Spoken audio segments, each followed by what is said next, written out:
Assalomu alaykum. Sizlar bilan Ahmedov Mirqodir Rustam Aliyevich. Bugun sizlar bilan dolzarb mavzu kamqonlik haqida gaplashamiz.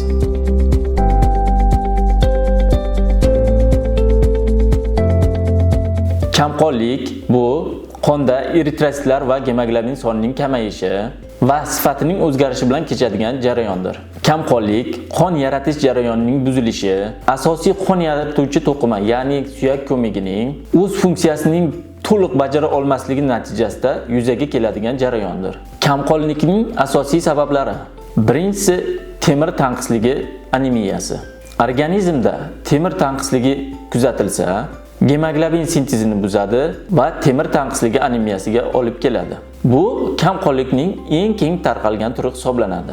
Sababi temirga boy bo'lgan mahsulotlar iste'molining kamligi, ayollarda kuchli hayz, homiladorlik, qon yo'qotishga sabab bo'luvchi omillar, operatsiya yoki ichki qon ketish.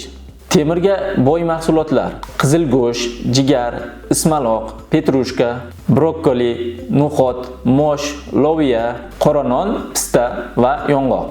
Keyingi kamqonlikka sabab bo'luvchi omillar vitamin B12 yetishmasligi yoki folat kislota yetishmasligi. Bu vitaminlar qizil qon tanachalari yetilishi uchun muhim hisoblanadi. Ularning yetishmasligi megaloblastik anemiyaga olib keladi. Bunda qizil qon tanachalari katta va yetarlicha rivojlanmagan bo'lib qoladi. Bu vitaminlar tanamizda yangi qon hujayralari yetilishi uchun zarurdir.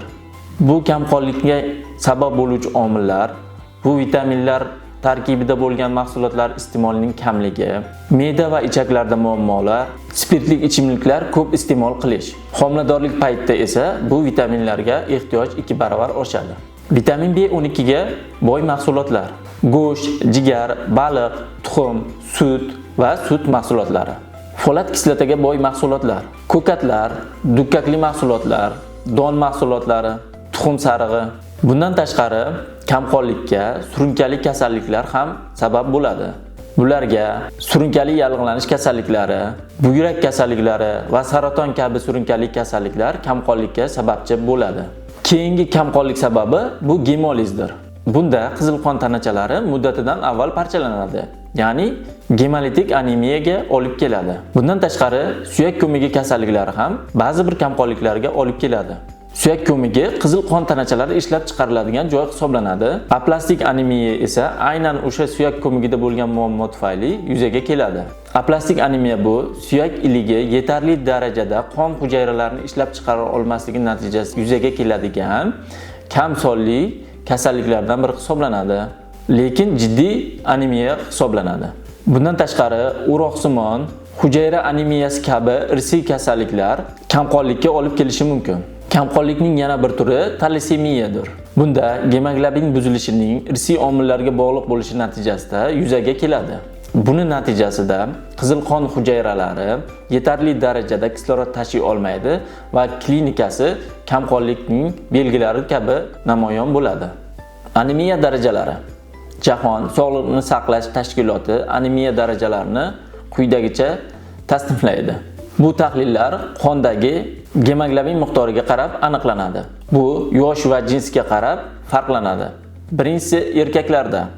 Erkaklarda normada 130-170 gram litr, ayollarda 120-150 gram litr, chaqaloqlarda 140-200 gram litr, bolalarda 110-145 gram litr, homilador ayollarda esa 110 gram litr etib belgilangan.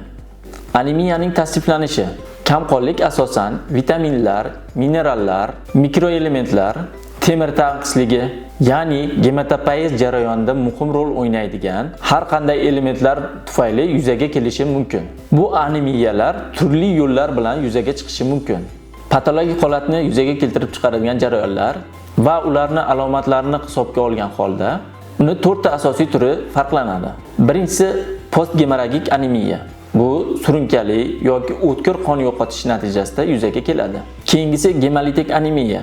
Bunda qizil qon tanachalarining yo'q qilinishi natijasida yuzaga chiqadi. Ushbu guruhga irsiy gemolitik anemiya misol bo'ladi. Bu glyukoza 6 fosfat dehidrogenazaning yetishmasligining natijasida rivojlanadi. Bularga misol qilib talasemiya, o'roqsimon anemiya, Minkowski-Shoffer anemiyalari misol bo'ladi. Keyingi turi gipoplastik anemiya. Bu eng xavfli anemiya turi bo'lib, suyak ligida qon hosil bo'lishining buzilishi natijasida yuzaga keladi. Anemiyaning umumiy belgilari quyidagicha namoyon bo'ladi. Uning belgilari anemiyaning darajasi va turiga qarab turlicha ketishi mumkin. Teri va shilliq pardalarning oqarishi, migren, charchoqning kuchayishi, quloqlarda shovqin, doimiy uyquchanlik, ovqatlanishning kamayishi, doimiy havo yetishmaslik hissi, bosh aylanishi, hayz siklining buzilishi, yurak urishining tezlashishi, yurak yetishmovchiligi, sovuq qo'l va oyoqlar, tirnoqlarning mo'rtlashishi. Kamqonlikning davolash asosan ularning sababiga qarab belgilanadi. Temir tanqisligida temir preparatlari, B12 va folat kislota tanqisligida esa aynan ularga xos shu vitaminlar, boshqa kamqonlik turlarida esa individual yondashiladi. Kamqonlik diagnostikasi qon tahlillari orqali amalga oshiriladi. Kamqonlik bu hech kim e'tibor bermaydigan, lekin jiddiy kasallik bo'lib, u organizmda kislorod ta'minlashni buzadi va salbiy oqibatlarga olib keladi. Kamqonlikni oldini olish uchun to'g'ri ovqatlanish, vitamin va minerallarga boy bo'lgan oziq-ovqat iste'molini ko'paytirish, zarur holatlarda esa shifokor tavsiyasi bilan vitamin va minerallarni qo'shimcha qabul qilish mumkin. Bizni kuzatishda davom eting. Sog' bo'ling, salomat bo'ling.